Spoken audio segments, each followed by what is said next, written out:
Alcohol phenol ether के अंदर आपको आज प्रिपेयर करना है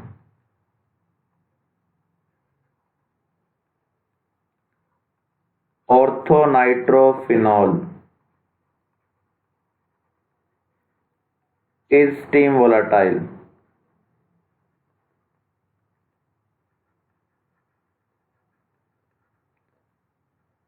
While paranitrophenol do not.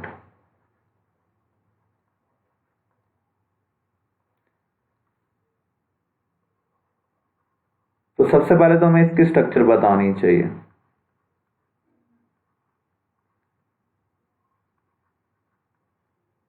Orthonitrophenol में आप देख सकते हैं एक मॉलिक्यूल के अंदर H बॉन्डिंग प्रेजेंट है।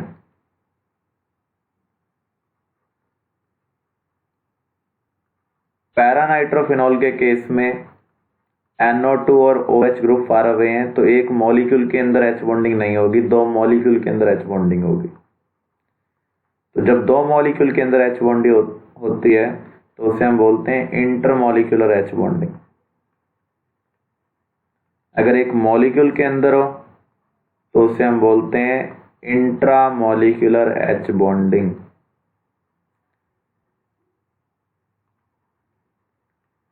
तो जो मेल्टिंग पॉइंट है, बॉइलिंग पॉइंट है, वो किसके ऊपर डिपेंड करता है? Directly proportional to strength of intermolecular forces. दो मॉलिक्यूल के बीच में कितने स्ट्रॉन्ग फोर्सेस हैं।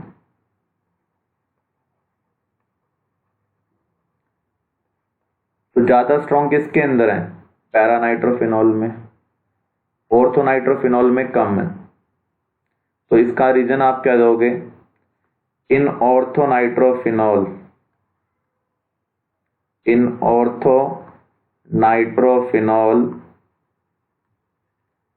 Intramolecular H bonding present.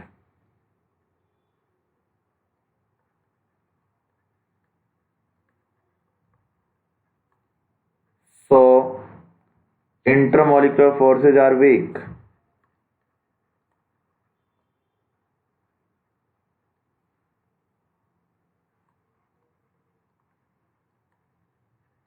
So it is steam volatile.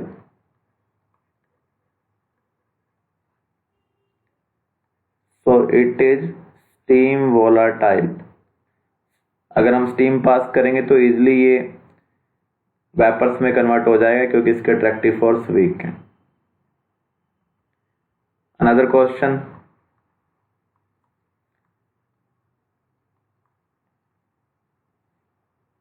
In picric acid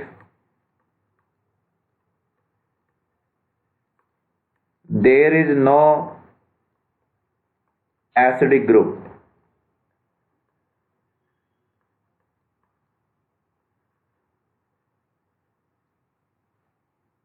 Still it is strong acid.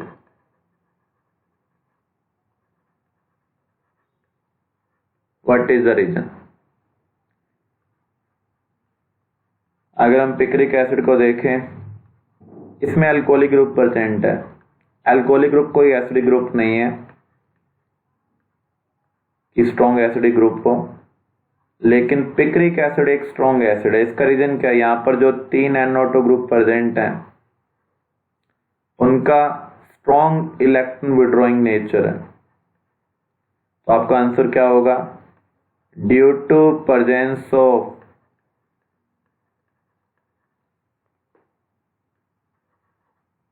three strong electron withdrawing group, nitro group at ortho and para position, so it is strong acid.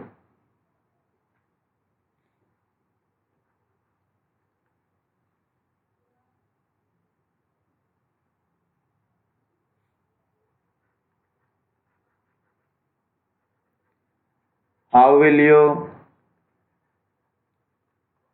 Distinguish between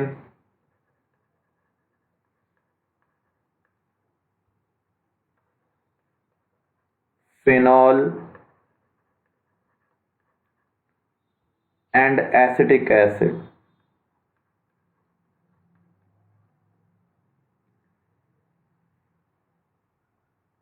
तो आपका answer क्या है यहां पर? Bicarbonate test.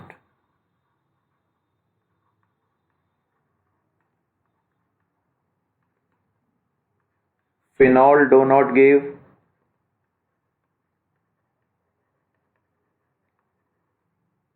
but acetic acid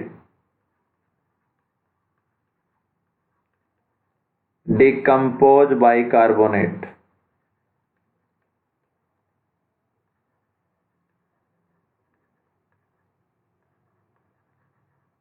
and evolve carbon dioxide.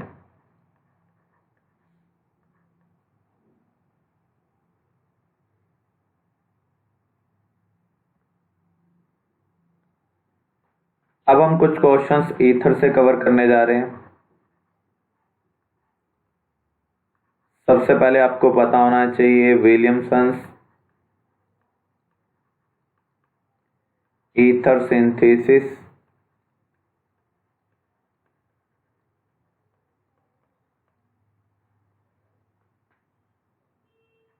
Alkyl halide when treated with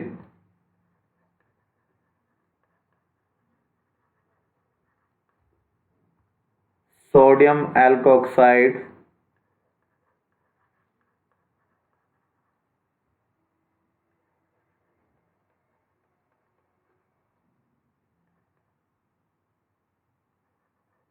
we get ether। For example अगर हम ethyl chloride को sodium methoxide के साथ ट्रीट करें और हीट करते हैं तो ग्रुप 16 वाले एलिमेंट के पास आप देख सकते हैं नेगेटिव चार्ज है। ये एज ए न्यूक्लियोफाइल ग्रुप 17 वाले को हटा सकता है। तो प्रोडक्ट हमें क्या मिलेगा? CH3CH2। ऑक्सीजन ने क्लोरीन को हटाया तो यहाँ कनेक्शन ऑक्सीजन से होगा। ऑक्सीजन के साथ यहाँ पर क्या कनेक्टेड है? CH3। जब ऑक्सीजन के बोथ साइड कार्बन चेन होती है तो उस प्रोडक्ट को हम क्या बोलते हैं?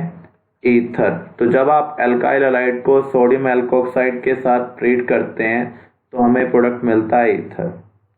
बस आपको एक चीज ध्यान रखनी है, जो हम एल्काइल हैलाइड यूज कर रहे हैं, RX यूज कर रहे हैं, इसके अंदर सिंगल बॉन्ड करेक्टर होना चाहिए, अदरवाइज ये रिएक्शन प्रोसीड नहीं होगी। दूसरा, RX प्राइमरी होना चाहिए, otherwise RO negative act as base and elimination take place।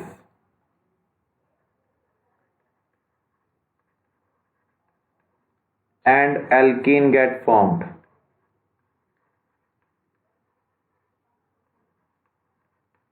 तो यहां पर अगर विलियमसन सिंथेसिस पूछ लिया जाए तो आपको सिर्फ यहीं तक एक्सप्लेन करना है, लेकिन कभी आपसे ये पूछ लिया जाए क्या हम इसका यूज कर कर ईथर बना सकते हैं या नहीं बना सकते, तो वहां पर आपको दो चीजें चेक करनी होगी। जो RX वाला कंपाउंड है उसमें सिंगल बॉन्ड करेक्टर होना चाहिए। इसका मीनिंग ये हेलोरीन नहीं होना चाहिए जिसमें बेंजीन के साथ हेलोजन कनेक्टेड हो, डबल बॉन्डेड कार्बन के साथ हेलोजन कनेक्टेड हो। तो अगर हमने ऐसा कोई कंपाउंड ले लिया तो उस केस में ईथर की फॉर्मेशन नहीं होगी, क्योंकि यहाँ पर जो डबल बॉन्ड करेक्टर है उसको रिएक्शन कंडीशन में हम ब्रेक नहीं कर सकते हैं। तो इससे रेलेवेंट हम कुछ क्वेश्चन कवर करते हैं।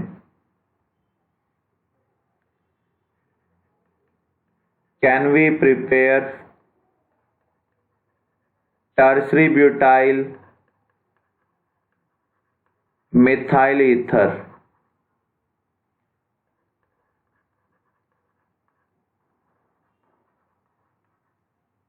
Bye Williamson's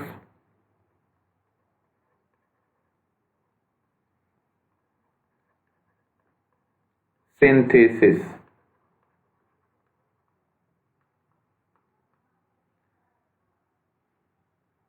Using tertiary butyl chloride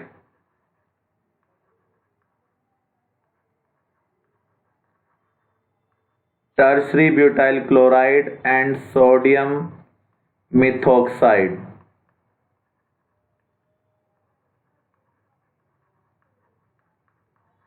तो हम यहाँ पर स्ट्रक्चर को चेक करते हैं। टर्सरी ब्यूटाइल का मीनिंग 4 कार्बन है और उसमें एक टर्सरी पैटर्न है। टर्सरी का मीनिंग क्या होगा? जिस कार्बन के साथ 3 कार्बन कनेक्टेड हो। तो ये टर्सरी ब्यूटाइल क्लोराइड है। इसको अगर आप सोडियम मिथॉक्साइड के साथ ट्रीट करेंगे तो इस रिएक्शन में एल्कीन की फॉर्मेशन नहीं होगी, क्योंकि यहां पर क्या है, हाई स्टेरिक हिड्रांस है इस कार्बन के अराउंड जिसके ऊपर अटैक होना है। तो हमारा आंसर क्या होगा? Due to high steric hindrance around carbon of RX, CH3O negative act as base. So we get alkene as product.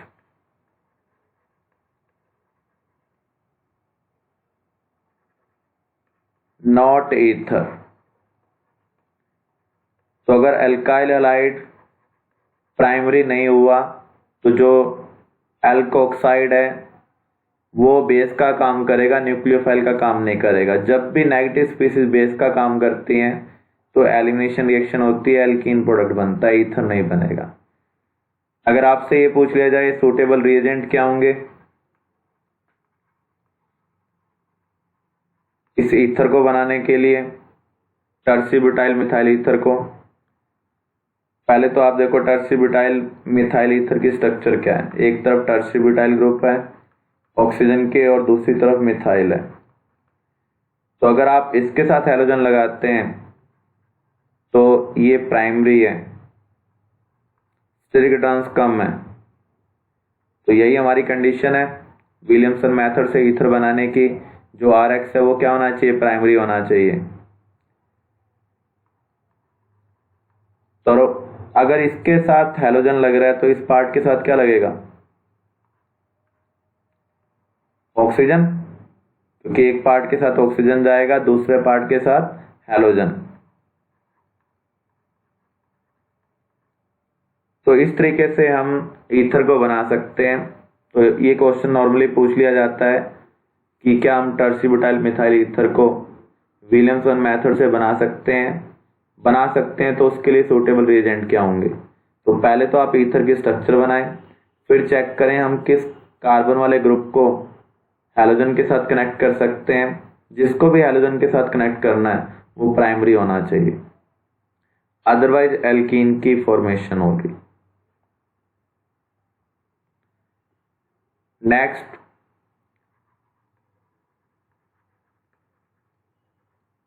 Reaction of ether with HBr और HI।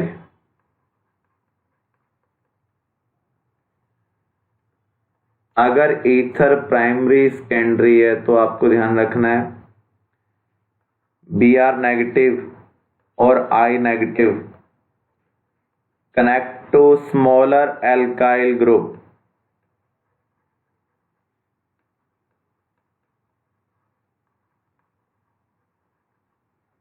अगर ईथर टर्सरी हुआ तो आपको ध्यान रखना है Br नेगेटिव और I नेगेटिव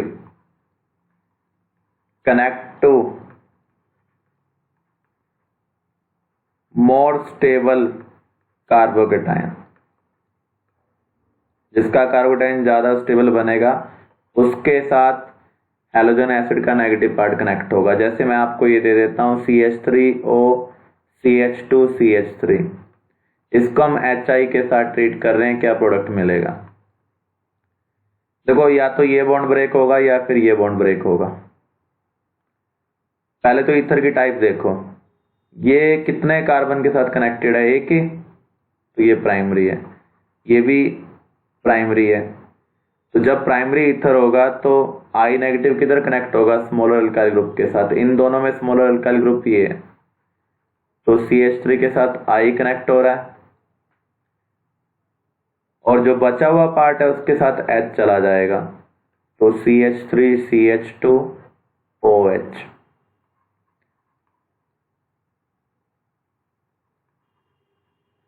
ऐसे हम फिर चेक करते हैं ईथर की टाइप क्या है। अगर आप ध्यान से देखें, ये कार्बन कितने कार्बन के साथ कनेक्टेड है? एक, तो ये प्राइमरी है। ये कार्बन कितने कार्बन के साथ कनेक्टेड है? दो, तो ये सेकेंडरी है। तो ये सेकेंडरी ईथर है। सेकेंडरी ईथर में भी नेगेटिव पार्ट किसके साथ कनेक्ट होगा? छोटे अल्काइल ग्रुप के साथ, तो ये छोटा अल्काइल ग्रुप है।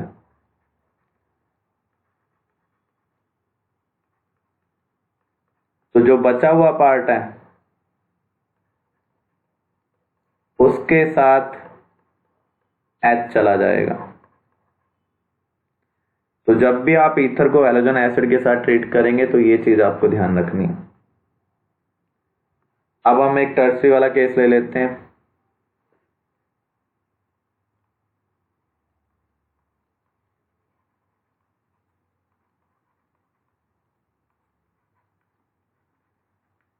तो ये प्राइमरी है और ये क्या है?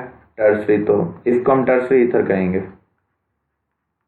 तो ज्यादा स्टेबल कार्बोकेटाइन कौन बनाएगा? टर्सरी वाला या प्राइमरी वाला? टर्सरी वाला। तो जो ज्यादा स्टेबल कार्बोकेटाइन बना रहा है उसके साथ नेगेटिव पार्ट जाएगा, बचे हुए पार्ट के साथ क्या जाएगा? H positive. अगर एक तरफ बेंजीन ऑक्सीजन के साथ डायरेक्टली बेंजीन के साथ कनेक्टेड हो, तो जब ऑक्सीजन बेंजीन के साथ डायरेक्टली कनेक्टेड होता है तो वहां पर डबल बॉन्ड करैक्टर आता है, क्योंकि ऑक्सीजन का लोन पेयर बेंजीन के पाई बॉन्ड के साथ कॉन्जुगेशन में होगा। कभी ये बॉन्ड सिंगल होगा, कभी ये डबल होगा। और दूसरी तरफ अगर हम देखें, यहाँ सिंगल बॉन्ड करैक्टर है। किस बॉन्ड को तोड़ना आसान होगा? सिंगल वाले को। तो जब भी हम कार्बन ऑक्सीजन बॉन्ड को ब्रेक करेंगे तो कार्बन के पास तो आएगा पॉजिटिव, ऑक्सीजन के पास नेगेटिव, तो कार्बन के साथ नेगेटिव जा रहा है, बचे हुए पार्ट के साथ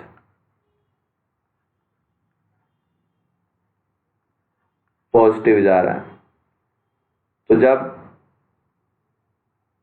बेंजीन के साथ OCH3 कनेक्ट होता है तो बेंजीन और ऑक्सीजन के बीच में डबल बॉन्ड करैक्टर है, जबकि ऑक्सीजन और मिथाइल में सिंगल बॉन्ड करैक्टर है। तो सिंगल बॉन्ड वाला बॉन्ड आसानी से टूटेगा। तो इस कार्बन के पास पॉजिटिव आ रहा है तो यहाँ नेगेटिव पार्ट कनेक्ट हो जाएगा। इसको हम कहेंगे एनिसोल, इसका कॉमन नेम है। तो एनिसोल को जब आप HI के साथ ट्रीट कर रहे हैं तो आपको क्या मिल रहा है? फिनॉल मिल रहा है। तो एग्जाम में कन्वर्जन भी आ सकती है, एनिसोल को फिनॉल में कन्वर्ट करें।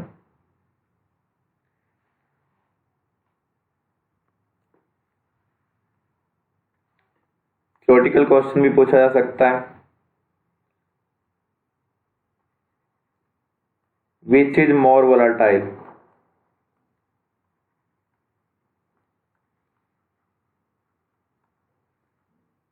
इथाइल अल्कोहल और डाइमिथाइल ईथर। इसे हम क्या कहेंगे? इथाइल अल्कोहल, और इसे हम क्या कहेंगे? डाइमिथाइल ईथर, क्योंकि ऑक्सीजन के बहुत सारे कार्बन चेन है। आपने सॉल्यूशन वाले चैप्टर में पढ़ा था जो वोलाटाइल नेचर है वो अट्रैक्टिव फोर्स के इनवर्सली प्रोपोर्शनल होता है। जिसके अट्रैक्टिव फोर्स स्ट्रांग होंगे उसका वोलाटाइल नेचर कम होगा। तो यहां पर हाइड्रोजन किसके साथ कनेक्टेड है? ऑक्सीजन के साथ, तो यहाँ H बॉन्डिंग है। ईथर में कौन सा इंटरेक्शन है? Dipole dipole. तो जब मॉलिक्यूलर साइज बराबर हो, मॉलिक्यूलर फार्मूला सेम हो, तो H बॉन्डिंग स्ट्रॉन्गर होती है in comparison to other forces. तो यहाँ पर जो डाइपोल डाइपोल है वो weaker in comparison to H bonding. तो हम कहेंगे since ether attractive forces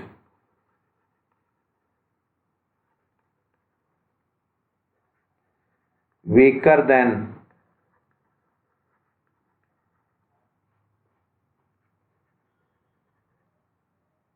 alcohol attractive forces,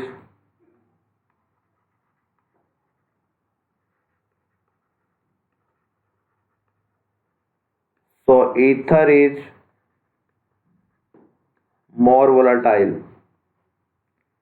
than alcohol.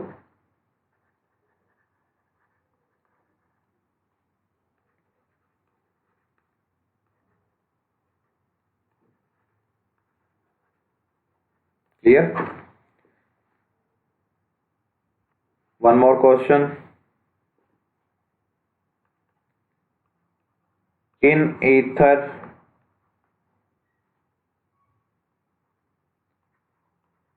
bond angle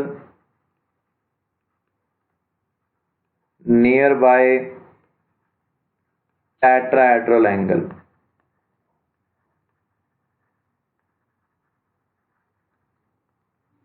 explain. जो ईथर है उसका जो बॉन्ड एंगल है वो टेट्राहेड्रल एंगल जितना ही है, इसका रीजन क्या है?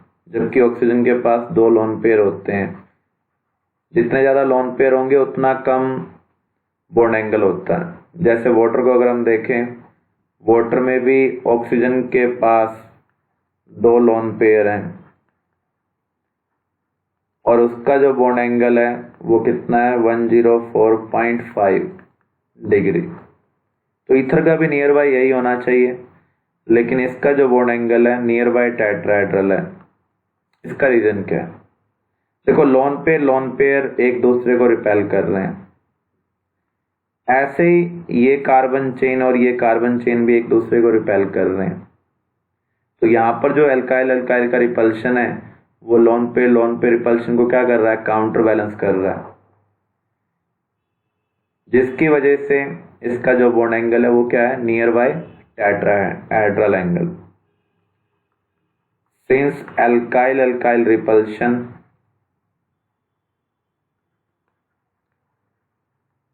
Counter balance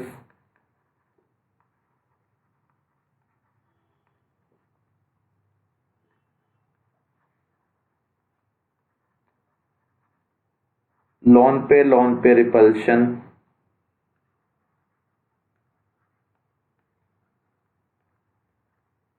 so its bond angle nearby tetrahedral angle।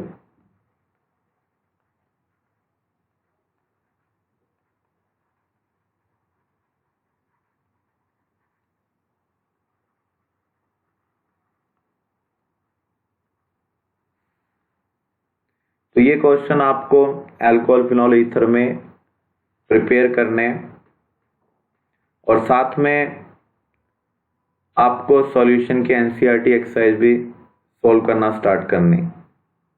उसके फर्स्ट 15 क्वेश्चन आप सॉल्व करेंगे।